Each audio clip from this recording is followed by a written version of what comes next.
Hello दोस्तों, welcome to our next episode of electricity. इस episode में हम बात करेंगे कि इलेक्ट्रिक पोटेंशियल और पोटेंशियल डिफरेंस के बारे में। तो हम जानते हैं, जो चीज़ हमें पहले से पता है वो हमें पता है कि फ्लो ऑफ चार्ज, जो हमने पहले डिस्कस किया, इज करंट।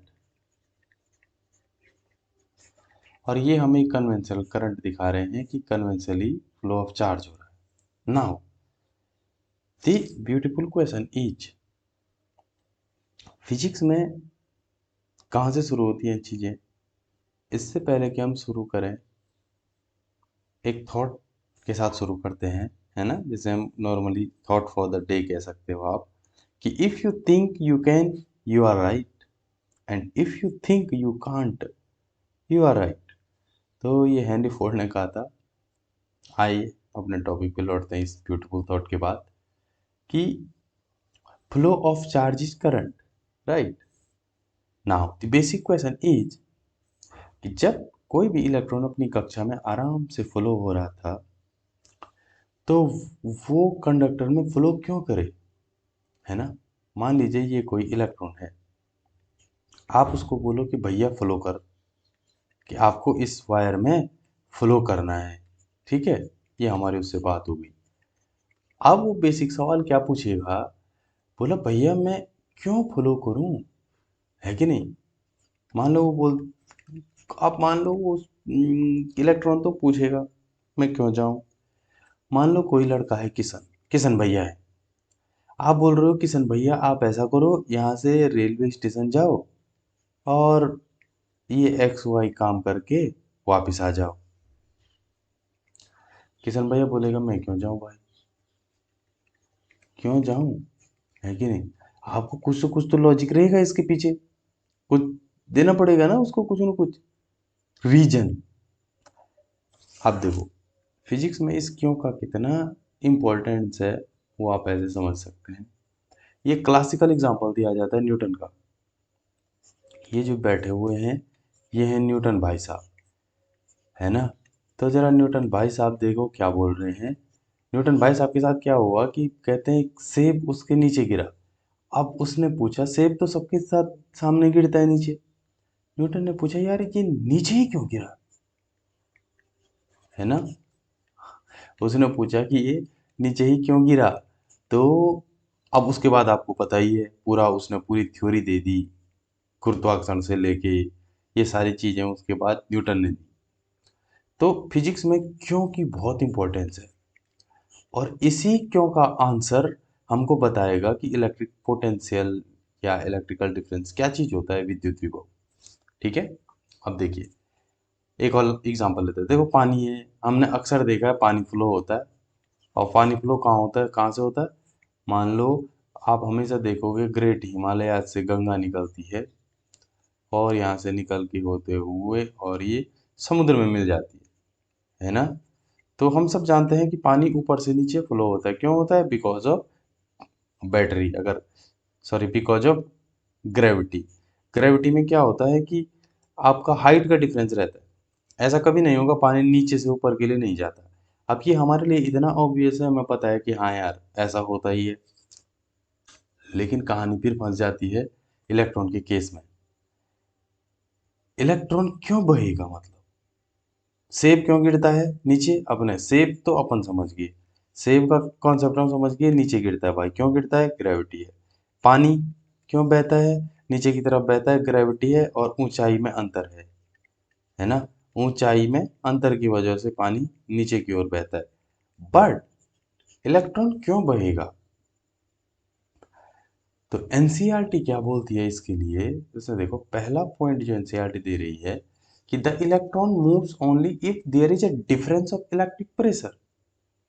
इलेक्ट्रिक प्रेशर को समझ लेते हैं, कॉल्ड द पोटेंशियल डिफरेंस। और इस इलेक्ट्रिक प्रेशर को ये बोल रहा है potential difference along the conductor, ठीक है।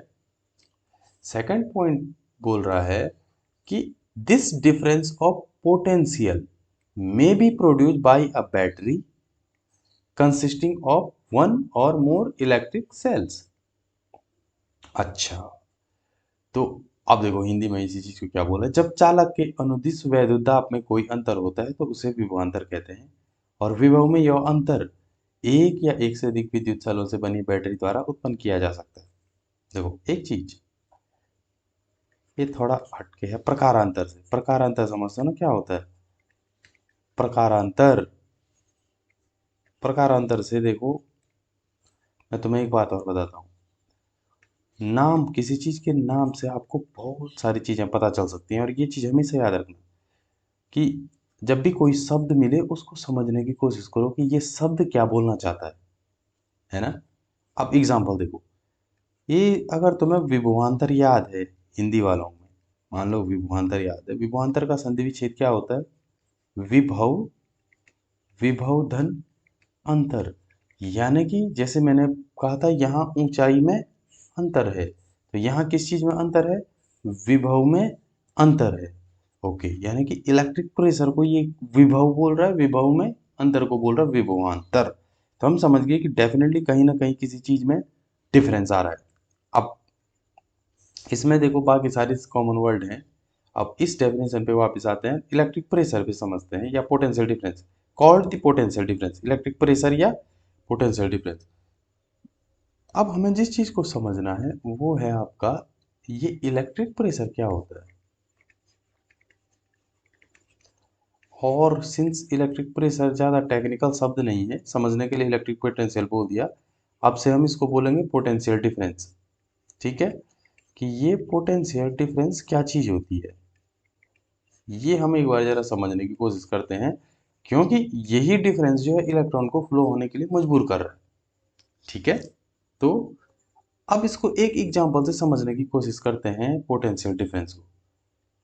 पोटेंशियल डिफरेंस को हम एक एग्जांपल से समझने की कोशिश करते हैं। देखिए, आपने पानी की टंकी ले लेते हैं दो, मान लेते हैं ये टंकी यहाँ तक पानी से भरी हुई है। ठीक है, लेट अस अज्यूम दैट। ठीक है, और मान लो ये एच हाइट तक पानी से भरी हुई है, कितना? H metre. अब आप देखिए, अगर आप इसको और इसको कनेक्ट कर देते हो और ये अभी एम्प्टी है, ठीक है, तो क्या होगा? यहाँ से पानी फ्लो होके इसमें आ जाएगा, और कब तक आएगा? जब तक ये टंकी भी आधी ना भर जाए, क्योंकि पानी आधा तो इधर आ जाएगा और आधा पानी इसमें रह जाएगा, तो ये दोनों में कितना पानी आ जाएगा? अगर ये एच था तो एच बाई 2 मीटर पानी, एच बाई 2 मीटर पानी जब तक नहीं आया तब तक ये फ्लो होगा, क्योंकि दबाव में अंतर है। पानी से तो हम समझ गए कि हाँ पानी जाता है नॉर्मली। तो ये बैटरी के केस में क्या होता है, अज्यूम कर लेते हैं, मान लीजिए बैटरी है। बैटरी में क्या होता है? प्लस चार्ज हम बोलते हैं और माइनस एक टर्मिनल रहता है।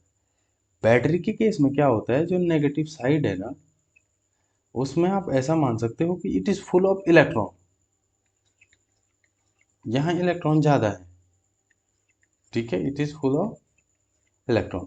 और जब आप इसको कनेक्ट करते हो यहाँ से यहाँ कनेक्ट करते हो, तो क्या होता है कि इलेक्ट्रॉन फ्लो हो जाते हैं। और मान लो यहाँ 100 अगर इलेक्ट्रॉन थे, 100 इलेक्ट्रॉन थे, तो ये अब इलेक्ट्रॉन कब तक फ्लो होंगे? जब तक दोनों जगह बराबर ना हो जाए, यानी कि यहाँ भी इलेक्ट्रॉन ना पहुंच जाए। और कितने इलेक्ट्रॉन? 50-50। जब बोथ साइड 50-50 हो जाएंगे, तो तब हम क्या बोलते हैं? अब बैटरी में फ्लो नहीं हो रहा, या बैटरी खराब हो गई, खत्म हो गई है, या डेड हो गई है, जिसे हम बोलते हैं कि बैटरी डेड हो गई। बेसिकली मोटा मोटा जो बैटरी काम करती है इस कॉन्सेप्ट पे काम करती है, जैसे कि टंकी में पानी था, इसमें क्या है? इलेक्ट्रॉन। लेकिन फिर आप बोल सकते हो कि इसमें ये दोनों तो बिल्कुल अलग अलग दिख रहे हैं, बैटरी तो एक ही रहती है। तो होता क्या है बेसिकली, बैटरी में जो नेगेटिव वाला साइड मान लीजिए ये है, और ये पॉजिटिव वाला साइड है, तो इसमें नॉर्मली इलेक्ट्रॉन ज़्यादा रहते हैं, ऐसा हम समझ सकते हैं। ठीक है, समझने के लिए। और जब आप इसको कनेक्ट करते हो किसी बल्ब के थ्रू, ठीक है, बल्ब के थ्रू कनेक्ट करते हो, तो इलेक्ट्रॉन फ्लो होने शुरू हो जाते हैं, और ये रास्ते में पड़ने वाले बल्ब को जलाते हुए इधर को चल देते हैं। कब तक? जब तक दोनों जगह बराबर ना हो जाए। अब एक एक चीज़ और, कंफ्यूज मत होना इसमें, आप बोल सकते हो कि इलेक्ट्रिसिटी जो इलेक्ट्रॉन का डायरेक्शन में दिखा रहा हूँ आपको, नेगेटिव से पॉजिटिव की तरफ दिखा रहा हूँ, जबकि करंट हमेशा पॉजिटिव से नेगेटिव की तरफ आता है। पहले भी हम ये इश्यू एड्रेस कर चुके हैं। जब हमारा पुराना एपिसोड था तब हमने क्या बताया था, हुआ क्या बेसिकली, करंट का तो पहले पता चल गया था, लेकिन ये इलेक्ट्रिक जो इलेक्ट्रॉन वाला कॉन्सेप्ट है बाद में आया। अब परंपरा से चल रहा है, क्योंकि पहले से हम ये मान के चलते थे कि प्लस से माइनस में ही चल रहा होगा। क्यों क्यों मान रहे थे पहले से ऐसा? क्योंकि देखो, बेसिकली होता क्या है, प्लस मतलब ये माना जाता है हमेशा हायर से लोअर की तरफ ही तो चीजें फ्लो होती हैं, है ना। हायर टू लोअर, ये भी बेसिक कॉन्सेप्ट है, याद रखना। थर्मोडायनेमिक्स से लेके हर जगह ये यूज होता है। हायर टेम्परेचर से लोअर की तरफ आता है, जैसे सिमिलर कोई भी हाई प्रेशर से लो प्रेशर की तरफ आता है, उन्होंने वही लॉजिक लगाया कि ये हाई प्लस से माइनस की तरफ आ रहा होगा। लेकिन बाद में जब इलेक्ट्रॉन थ्योरी आई, क्योंकि फिजिक्स तो देखो डे हर दिन चेंज होती है, हर दिन ग्रो होती है मतलब, फिर पता चला कि ओहो, इलेक्ट्रॉन तो साला माइनस से प्लस में आता है। लेकिन फिर परंपरा से कन्वेंशनल करंट में हम इसको इसी में लेते हैं, तो कंफ्यूज मत होना। इसमें भी आप देखो क्या दिखा रहा है ये डायग्राम, कि नेगेटिव से प्लस की तरफ जा रहा है। कब तक जाएगा? जब तक बैटरी डेड नहीं हो जाती है, दोनों जगह बराबर पोटेंशियल में डिफरेंस है। अभी यहाँ 100 अज्यूम कर लेते हैं, यहाँ 0 है, तो डिफरेंस है। जब दोनों में बराबर हो जाएंगे तो इलेक्ट्रॉन फ्लो होना बंद हो जाएगा। तो अब हम इस चीज को समझ पाए, इन एग्जाम्पल से हम क्या समझ पाए, वैद्युत दाब या इलेक्ट्रिक पोटेंशियल को। ठीक है, हम समझ गए वैद्युत दाब या विभवांतर को, हम समझ गए कि मोटा मोटा ये बेसिकली होता क्या है। और वो लाइन जो हमने शुरू में पढ़ी थी, क्या बोलने की कोशिश कर रही है, ये जो लाइन बोलने की कोशिश कर रही है यही बोल रही है कि इलेक्ट्रॉन मूव्स ओनली, सिर्फ और सिर्फ कब फ्लो होगा, जब वहां पे there is a electric pressure या पोटेंशियल में डिफरेंस होगा। और वो हमने दो तीन उदाहरण से समझने की कोशिश की। ठीक है, अब देखो फिजिक्स में किसी चीज को डिफाइन करना पड़ता है, ये तो हमने एग्जांपल से समझ गया, लेकिन हम ऐसा लिख नहीं पाएंगे वहां पे। तो फिजिक्स क्या कैसे डिफाइन करती है इसको, तो बोल रहा है, we define the electric potential difference between two points in an electric circuit carrying some current as the work done to move a unit charge from one point to other। देखो क्या बोलने की कोशिश हो रही है, कि बोला हम इलेक्ट्रिक पोटेंशियल डिफरेंस को कैसे डिफाइन करेंगे। हम कैसे डिफाइन करते हैं कि work done to move a unit charge, है ना। तो एक यूनिट चार्ज को, यानी कि एक कूलाम को, मान लीजिए एक्स पॉइंट से और वाई पॉइंट तक भेजने में, एक कूलाम को जितना काम किया जाता है उतना ही उसका इलेक्ट्रिक पोटेंशियल है। साधारण सी बात है। देखो किसी चीज को मूव कराने के लिए तुम्हें तो कुछ तो खर्च करना पड़ेगा ना। मान लो ये यहाँ पे है, एक इलेक्ट्रॉन उसको यहाँ भेज रहे हो, कुछ लगेगा, क्या लगेगा? देखो नॉर्मल वर्ल्ड में पैसा लगता है, तुम देखोगे हर जगह पैसा चाहिए, पैसा चाहिए साला, हर काम में बाप न भैया सबसे बड़ा रुपया। लेकिन फिजिक्स में तो पैसा चलेगा नहीं, फिजिक्स में क्या चलता है? एनर्जी। जी एनर्जी, देखो जहां भी जाएगा एनर्जी खर्च होगी, एनर्जी खर्च होगी। एनर्जी को खर्च करने के लिए क्या करना पड़ता है? वर्क। तो कुल मिला के वर्क और एनर्जी आप मान सकते हो लगभग लगभग एक ही चीज है, इसीलिए उसने वहां पे वर्क लिखा कि कितना काम करना पड़ता है, फॉर एग्जाम्पल। और इसको आप मैथमेटिकल फॉर्म में देखो, V is equal to work done, मतलब W डन पर यूनिट चार्ज, मतलब बटे पर, मैंने बोला था हमेशा पर मतलब जब भी आता है तो बटे में चले जाता है। तो V is equal to W upon Q। अब देखो ये एक छोटी सी बात बोल रहा है, और कैसे बोल रहा है वो देखो। मान लो कि छोटी बैटरी, छोटी बैटरी है आपके पास, एक छोटी बैटरी है, तो वो कितना काम कर पाएगी? ज्यादा काम करा पाएगी? छोटी बैटरी मतलब छोटा काम, छोटा काम करा पाएगी एक कूलाम से। ठीक है, बड़ी बैटरी बड़ा पोटेंशियल डिफरेंस क्रिएट करेगी ना, बड़ा पोटेंशियल डिफरेंस क्रिएट करेगी, और कितने कितने काम करा सकती है? बड़ा काम करा सकती है। अच्छा, छोटी बैटरी छोटा काम, बड़ी बैटरी बड़ा काम। ठीक है, इसीलिए तुम देख टॉर्च का देखो 1.5 वोल्ट का लगा रहता है ना, टॉर्च पे अगर तुम देखोगे तो, टॉर्च जलाने के लिए और जबकि बड़े ट्रक पे जो बैटरी लगती है 24 वोल्ट की लगती है, क्योंकि उसने बड़ा काम करना है ना, ट्रक चलाना है। तो कौन सी बैटरी कितना काम कर सकती है और उतने का पोटेंशियल डिफरेंस जनरेट करती है। अच्छा, इसको और अच्छे से समझेंगे जब एक एग्जांपल आएगा। अभी तो हम मुलाकात करते हैं, तो मुलाकात करने से पहले थोड़ा एक्साइटमेंट तुम्हारे अंदर भी होना चाहिए। वो गाना था ना, एक मुलाकात हो, किससे हो मुलाकात? ये भाई साहब का नाम है अलेसांद्रो वोल्टा। ठीक है, 1745 से 1827 इनका टाइम पीरियड है। और इटली के थे ये। तो he is the inventor of the electric battery यार। बताओ, जो इलेक्ट्रिक बैटरी छोटी मोटी चीज नहीं है। देखो, तुम देखो, लैपटॉप में देख लो, अपने मोबाइल से अगर तुम देख लो, उसमें देख लो, मोबाइल में देख लो, everywhere you will find the battery. और वो बैटरी किसने ढूंढी थी? वोल्टा सर ने। तो हम वोल्टा सर को बोलते हैं जय हिंद सर। है कि नहीं यार? बहुत बड़ा योगदान है फिजिक्स में। और अगर आप फिजिक्स के स्टूडेंट हो तो तुम्हें थोड़ा एक्साइटमेंट तो होना चाहिए कि यार बंदे ने कितनी बड़ी चीज ढूंढी है यार। तो वोल्टा सर आपको जय हिंद, हम सबकी तरफ से। और हम आगे बढ़ते हैं। अच्छा, अच्छा, ये तो बताया नहीं कि वोल्टा का नाम क्यों है। एक्चुअली जो पोटेंशियल डिफरेंस है ना, उसको द ऐसा unit of electric potential difference is volt. उनके सम्मान में फिर हमने क्या बोला कि भैया, ये जो पोटेंशियल डिफरेंस है ना, इसको हम नापेंगे किस में? वोल्ट में। और वोल्ट में क्यों नापेंगे? क्योंकि इनको समान किसी न किसी चीज में तो नापना था ही, है ना? तो फिर इनके सम्मान में हम इसे नापेंगे वोल्ट में। ठीक है। अब फिजिक्स का फिर से वही, जब भी तुम कोई यूनिट बोलोगे, ये एक पैटर्न है, इसको समझ लो। जब भी कोई यूनिट बोलोगे तो तुमसे पूछा जाएगा कि उस यूनिट से तुम क्या समझते हो। जैसे अभी वो क्या पूछेगा आपसे, डिफाइन 1 वोल्ट। आपने बोल तो दिया कि भैया हम वोल्टा के नाम से वोल्ट को नापेंगे, पूछ रहे हैं 1 वोल्ट तो होता क्या है भाई। डेफिनेशन पढ़ लेते हैं। यदि किसी धारावाही चालक के दो बिंदुओं के बीच एक कूलम आवेश को एक बिंदु से दूसरे बिंदु तक ले जाने में 1 जूल कार्य किया जाता है, तो उन दोनों के बीच विभवांतर 1 वोल्ट होता है। अच्छा, 1 volt is the potential difference between 2 points in a current carrying conductor when 1 joule of work is done to move a charge of 1 coulomb from one point to another। ठीक है जी। क्या बोला बेसिकली, हमें पहले से पता है V is equal to W/Q। तो 1 वोल्ट कब होगा?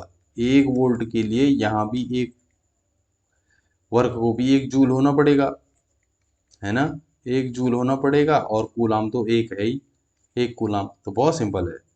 आपको क्या करना है, जब पूछेगा डेफिनेशन लिख देनी है कि जब किसी धारावाही चालक के दो बिंदुओं के बीच एक कूलाम आवेश को एक बिंदु से दूसरे बिंदु तक ले जाने में 1 जूल का काम किया जाता है, और कूलाम 1 कूलाम आवेश को ले जाने में, तो हम क्या बोलेंगे, इन दोनों के बीच पोटेंशियल डिफरेंस कितना है? 1 वोल्ट है। लेकिन जब आप डेफिनेशन लिखो, देखो पूछेगा वो आपसे जब डिफाइन 1 वोल्ट, तो आपको क्या करना पड़ेगा, ये डेफिनेशन लिखने के साथ साथ ये वाला मैथमेटिकल भी लिखना पड़ेगा, है ना? जो हमने लिखा था कि 1 वोल्ट बराबर 1 जूल बटे 1 कूलाम। ठीक है। अच्छा, एक ये हो सकता है, और इसको आगे और लिख सकते हो तुम कि 1 volt is equal to 1 joule and coulomb minus. इससे कंफ्यूज मत हो जाना। हाँ, ये पावर में जब -1 देते हैं, क्यों देते हैं? नीचे वाले को ऊपर ले जाते हैं तो पावर में -1 आता है। ठीक है, साधारण सी गणित है, फिजिक्स के स्कोप से बाहर है, अदरवाइज मैं इस पे भी डिटेलिंग कर देता। तो खैर, आपने यहाँ तक अगर आप लिख दोगे, आपके पूरे मार्क्स आ जाएंगे। चलो जी, आगे बढ़ते हैं। अब देखो एग्जाम्पल पूछ रहा है। अब न्यूमेरिकल्स बहुत काम करते हैं कॉन्सेप्ट क्लियर करने में। इसको सल्टाना नहीं है, इसको समझना है। तो 12 वोल्ट विभवांतर के दो बिंदुओं के बीच 2 कूलम आवेश को ले जाने में कितना कार्य किया जाता है, बोला। ठीक है जी, गिवन। सिंपल सा तरीका है एक चीज अंडरस्टैंड करने के लिए। गिवन दिया गया है, क्या दिया गया है? V is equal to 12 volt दिया गया है। ओके। और Q इज इक्वल टू दिया गया है आपका कितना? 2 कूलम। ठीक है, सिंपल, हमको पता है V is equal to W/Q it means W equal to क्या हो जाएगा, W तो फाइंड आउट करना है हमने, तो V इंटू क्यू। V कितना है आपका 12 वोल्ट और Q कितना है 2 कूलाम, तो यानी कि 12 दूनी 24 वोल्ट कूलाम या फिर 24 जूल। ठीक हो गया जी, 24 जूल आंसर कैसा है वो हमने यहाँ पे देखा।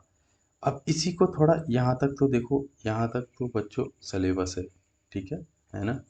थोड़ा डीप देखो, ये क्या पूछ रहा है ना, क्या होता अगर बैटरी 24 वोल्ट की होती तो, क्या होता 24 वोल्ट की होती तो वर्क कितना हो जाता, 2 कूलाम को ले जाने में, अगर 24 वोल्ट की बैटरी 2 कूलाम ले जा रही है तो वर्क हो जाता, इसी एग्जाम्पल को V इक्वल टू 24 वोल्ट है, Q बराबर हमने 2 कूलाम ही रहने दिया, तो अब देखो वर्क डन कितना हो गया, बैटरी बढ़ गई है, तो हमें पता था W बराबर V इंटू क्यू, यानी कि 24 दूनी 48 जूल। बड़ी बैटरी है ना, 24 वोल्ट मतलब ये बैटरी ज़्यादा पोटेंशियल क्रिएट कर पा रही है, तो काम भी ज़्यादा कर पा रही है, वही मैं बोल रहा था। अगर आप मैथमेटिकल इक्वेशन में, अब मान लो तुम देख लो, अगर तुम वोल्ट रख लेते कि भैया 1.5 वोल्ट की बैटरी है, ले तो वो 2 कूलाम ही जा रही है, ये आप समझने की कोशिश करो, ले तो वो 2 कूलाम चार्ज चीज जाएगी, लेकिन अभी तो वो वर्क डन कितना हो जाएगा, अब वो बेचारी कितना काम कर पाएगा, 1.5 इंटू 2 बराबर मात्र 3 जूल। तो पोटेंशियल डिफरेंस का मतलब समझ गए, 1 वोल्ट का मतलब ये पोटेंशियल डिफरेंस है। तो जितना ज़्यादा पोटेंशियल डिफरेंस क्रिएट कर पाएगा, जितना हायर साइड वोल्टेज होगा, उतना ज़्यादा काम वो बैटरी कर पाती है। हालांकि इसको ऐसा नहीं बोलेंगे कि छोटी बैटरी काम की नहीं है। अब मान लो आपको बल्ब जलाना है तो आप कैसी बैटरी लगाओगे, छोटी। और अगर तुमने ट्रक स्टार्ट करना है, बड़ा भारी ट्रक, तो तुम्हें चाहिए 24 वोल्ट की बड़ी बैटरी। क्यों, वो ज़्यादा काम कर पाती है। कैसे पता, 24 वोल्ट का मतलब है कि हाई पोटेंशियल डिफरेंस क्रिएट कर पा रही है। ठीक है, तो कुल मिला के हम मोटा मोटा समझ गए कि पोटेंशियल डिफरेंस का मतलब है कितनी ताकत है उस बैटरी के पास। ठीक है, अब ये क्वेश्चन है, इसी में आप जो पोटेंशियल डिफरेंस वाला पॉइंट है उसमें कुछ क्वेश्चन वो पूछेगा। देखो पहला सवाल क्या पूछ रहा है, उस युक्ति का नाम लिखिए जो किसी चालक के सिरों पर विभवांतर को बनाए रखने में सहायता। बहुत बेसिक सी बात है, बैटरी की सहायता से बनाते हैं, और वही आंसर यही है, by a battery consisting of one और मोर इलेक्ट्रिक सेल। एक सेल से भी चल जाएगा, और अगर एक से ज़्यादा है तो भी कोई इशू नहीं। दूसरा सवाल, what is meant by saying that the potential difference between 2 point is 1 volt. वही जो मैंने पूछा था, जब भी यूनिट दोगे आपसे पूछा जाएगा कि इसको डिफाइन करो, तो वो हमने पहले ही डिस्कस कर चुके हैं कि 1 volt is the potential difference between 2 point और ब्ला ब्ला ब्ला। लेकिन जो मैंने पहले ही बताया था भाई, जब आप डेफिनेशन लिखो ना, तो ये नीचे से ये जरूर लिख देना भाई, फॉर्मूला पूरे नंबर आएंगे, है ना, 1 जूल बटे 1 कूलम। ठीक है, और 1 जूल कूलम माइनस इतना भी लिख दोगे चल जाएगा। ये लिखोगे तो टीचर इंप्रेस हो जाएगा, बोलेगा हाँ यार ए लौंडे को सब आता है। ठीक है, यहाँ तक तो ये हो गया हमारा। अब इसमें एक न्यूमेरिकल्स की, ये देखो ये बहुत अच्छा सवाल है। तीसरा वाला क्या बोल रहा है ये, 6 वोल्ट की बैटरी से गुजरने वाले हर एक कूलाम को कितनी ऊर्जा दी जाती है। देखो वही पूछ रहा है वो आपसे, जो मैंने पहले डिफाइन किया था। वो भी चाहता है कि आप समझो, और इसीलिए उसने ये सवाल दिया। अगेन गिवन, गिवन क्या है, V is equal to 6 volt और Q इज इक्वल टू, ढूंढो ढूंढो जरा, और W तो खैर हमें पता करना ही है, कितनी ऊर्जा। हाँ, आप बोल सकते हो सर ऊर्जा, और आपने तो वर्क डन बताया था, मैंने बोला था वर्क ही एनर्जी है। वर्क का मतलब क्या है, काम करने के लिए एनर्जी लगती है, तो कितनी ऊर्जा दी जाती है, अल्टीमेटली वर्क कितना कार्य किया जाता है, कितनी ऊर्जा दी जाती है, कंफ्यूज मत करना। ठीक है, अब देखो तुम्हें बोलोगे सर क्यों तो दिया नहीं। भाई थोड़ा ध्यान से देखो, यहाँ तो तुम्हें 6 वोल्ट साफ साफ दिख रहा है। ये क्या बोला, 1 कूलाम आविस, 1 कूलाम, यानी कि Q equal to 1 coulomb. Okay, अब हम देखेंगे फॉर्मूले से, V equal to W upon Q, फिर वही कहानी आ जाएगी कि अपने को W निकालना है, W इक्वल टू हो जाएगा V इंटू Q। इसका मतलब हो जाएगा ये V हो जाएगा 6, Q हो जाएगा 1, बराबर 6 कम 6 जूल। तो कितनी ऊर्जा दे देती है आप दे देते हो उसको 6 जूल की एनर्जी। मजेदार बात है, 6 वोल्ट पे 1 कूलम है तो 6 जूल। अच्छा 12 वोल्ट होगा तो पर कूलम को कितनी मिल जाएगी, 12 जूल, है ना। अगर 1 कूलम है तो ठीक है। 24 वोल्ट होगा तो कितनी मिल जाएगी, 24 जूल। देख रहे हो, एक एक कूलम को एनर्जी बढ़ती जाती है, जैसे जितने वोल्ट की बैटरी पर कूलम को उतनी ज़्यादा एनर्जी मिलती जाती है। ठीक है, तो इस क्वेश्चन को उसने इसीलिए दिया था कि आप समझो कि बड़ी बैटरी मतलब ज़्यादा काम करने की कैपेसिटी, छोटी बैटरी मतलब छोटा काम करने की कैपेसिटी। ठीक है, तो और देखते हैं इसमें और क्या है। ओहो, इसमें इतना ही था। तो आप सबका बहुत बहुत धन्यवाद। सब्सक्राइब करना मत भूलिएगा। एंड सी, आप क्या करिएगा, शेयर कीजिएगा अपने दोस्तों के साथ कि हम ज़्यादा से ज़्यादा लोगों तक हम पहुंच पाएं। अगले एपिसोड में हम बात करेंगे ओम्स लॉ की, कि ओम्स लॉ क्या होता है। आप देखेंगे 12.4 का मतलब है, एक्चुअली मैं कुछ नहीं छोड़ना चाहता हूँ एनसीईआरटी से, कि जो बच्चा हम हमारे साथ आगे बढ़े, जो हमारे चैनल से जुड़े, वो एनसीईआरटी को 100% कवर कर पाए। इसीलिए मैं ये टॉपिक वाइज चलता हूँ। 12वां चैप्टर है और चौथा उसका टॉपिक है ओम्स लॉ। तो एनसीईआरटी को 100% कंप्लीट करेंगे, चाहे उसमें क्वेश्चन एंड आंसर करेंगे। और मीनवाइल अगर आपका कोई डाउट होगा तो आप कमेंट में ज़रूर लिखिएगा। तब तक के लिए जय हिंद, जय भारत।